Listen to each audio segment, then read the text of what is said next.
about water scarcity now, because the levels of water scarcity are soaring in major economies, including the US and China, as annual water use has risen by around 3,500 billion cubic metres globally over the last century. New research from the British Standards Institution, or BSI, warns that without action, 75% of the world's population could be facing drought by 2050. Let's get more on this then from the BSI itself. I talked to Martin Townsend, who is director of their Centre for Excellence for Sustainability, and I asked him for more detail on that staggering statistic that 75% of the world's population could be facing drought by 2050.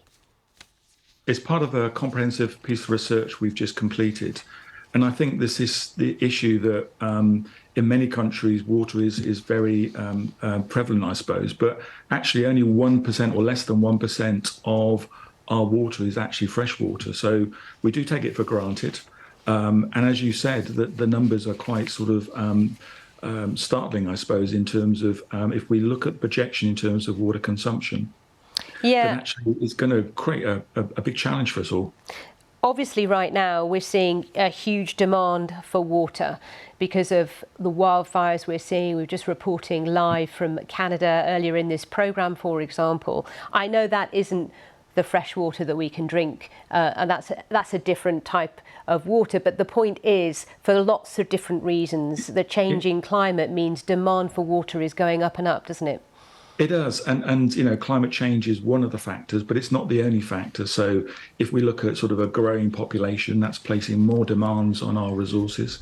With that sort of growing population, we have economic needs. So we're placing more resources or placing more demands on our resource in terms of food, in terms of manufacturing. And across the world, those stresses and strains are starting to show. And it's now just about being more aware of how precious water is.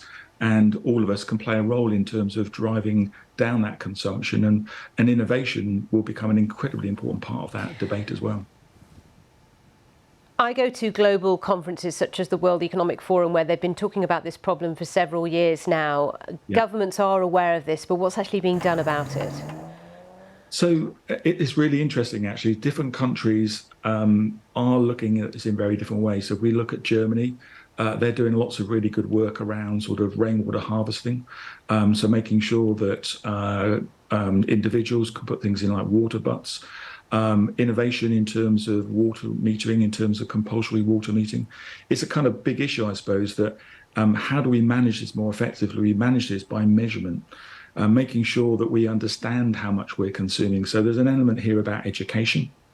There's an element here about use of technology, making sure we're using all of that to really drive change. And I think when we look across the world, as you've said in the introduction, some of the big sort of economies have got some real issues here, like America, where we're starting to see, you know, personal consumption being quite high in terms of things like swimming pools, areas of things like leakage as well going up.